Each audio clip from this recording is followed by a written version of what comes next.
In this presentation, you will begin to analyze political compromises guided at preventing a war, and you will also analyze the failure of those compromises.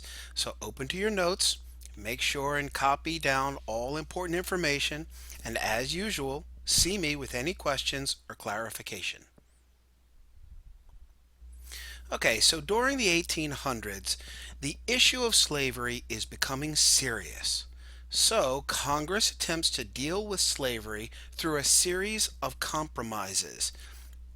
And hopefully, you know that a compromise is when you have two people or two groups that both want something and they realize that each side needs to give up something to get what they want. And that's what Congress is going to attempt to do in dealing with the North and the South over the issue of slavery. Try to get them to compromise. All of these compromises fail. The first one we're going to take a look at is the Missouri Compromise of 1820. The Missouri Compromise was designed to maintain the balance of power between North and South. It admitted Maine as a free state and Missouri as a slave state, giving each region 24 Senate seats. And of course, the Senate is in Congress, and you can see that that's what we're talking about, representation in Congress. And of course, Congress makes the laws, and both sides need to make sure that the other side doesn't have more representation or they'll be able to get their way.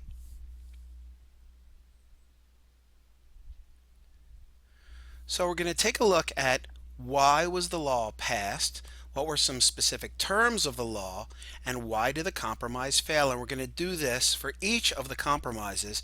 Definitely make sure and write this down into your notes so you have all the information to study for your assessments.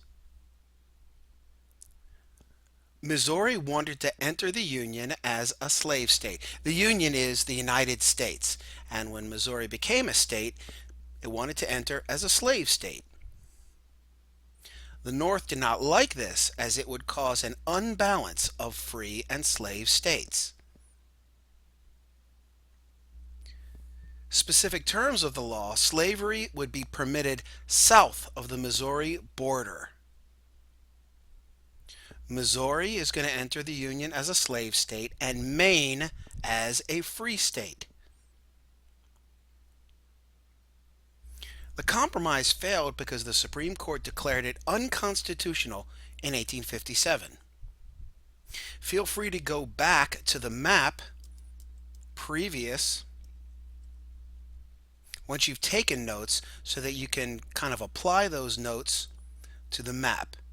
And the map in conjunction with your notes hopefully will help you to understand each of these compromises.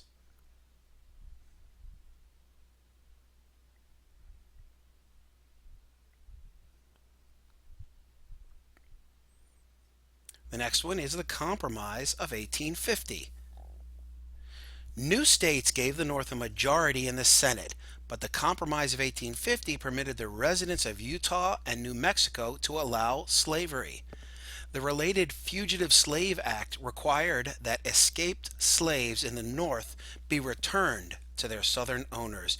Definitely going to want to put that in your notes as well. The Fugitive Slave Act required that escaped slaves in the North be returned to their southern owners. So when we go to the next slide, make sure and copy it down and then refer back to this map so you can apply the notes you've taken.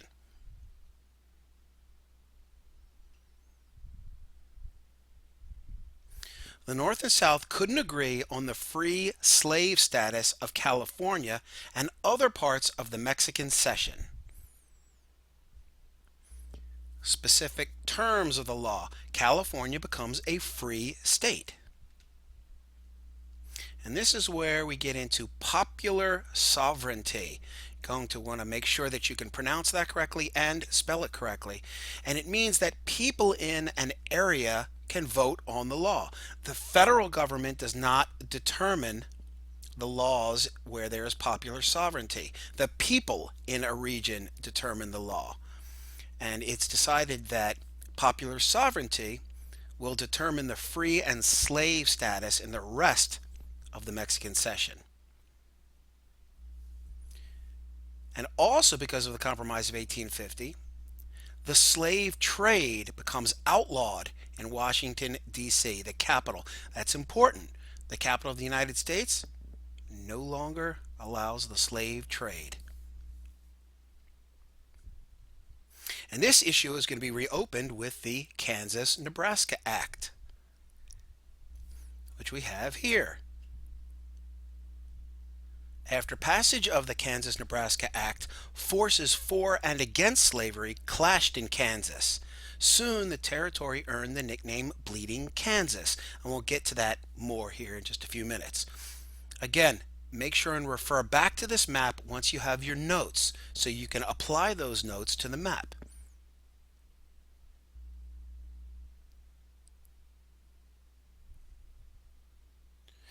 The need to organize Kansas and Nebraska for the purpose of building a transcontinental railroad needed Southern support. So in order to build this railroad across the country, the government needed the South to support that. And that's going to impact what happens in Kansas and Nebraska. Again, popular sovereignty determines free and slave status in Kansas and Nebraska, means the people there determine.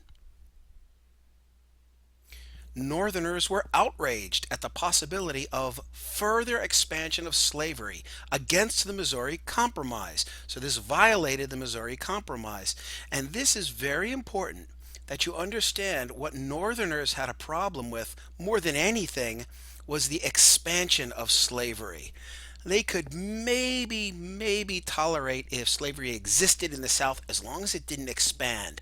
And the Northerners knew that if slavery couldn't expand, that eventually it would die out. Okay, popular sovereignty and Bleeding Kansas. This right here is the Kansas Territory, Nebraska-Kansas Territory. And since popular sovereignty decides whether it is slave or free, meaning the people there decide whether it's slave or free, you're going to have people from the South rushing towards Kansas and people from the North rushing towards Kansas to support, obviously, their way of life. And those two forces are going to begin to clash and fight. And there's going to be bloodshed. And because of this bloodshed, Kansas earns the nickname Bleeding Kansas. Now, another part of the fuse that is burning down approaching the Civil War was a very important Supreme Court case. It took place in 1857, and that was known as the Dred Scott decision. Okay, at this point, please pause the video, and you're going to want to read this summary of the Dred Scott case. It's a good summary. You're going to want to take maybe a note or two on each of these paragraphs. You don't have to write a whole book on it, but certainly a line for each of these so you understand the specifics of the Dred Scott case. So pause the video, and once you're done reading this, hit play.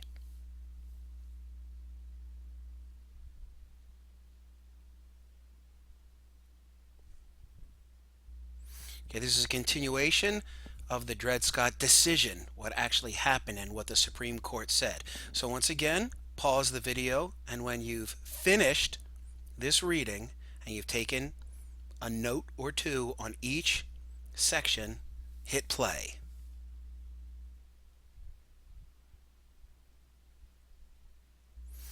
And this is the aftermath of the Dred Scott decision. Again, pause the video, read, take brief notes, and hit play once you've finished the reading.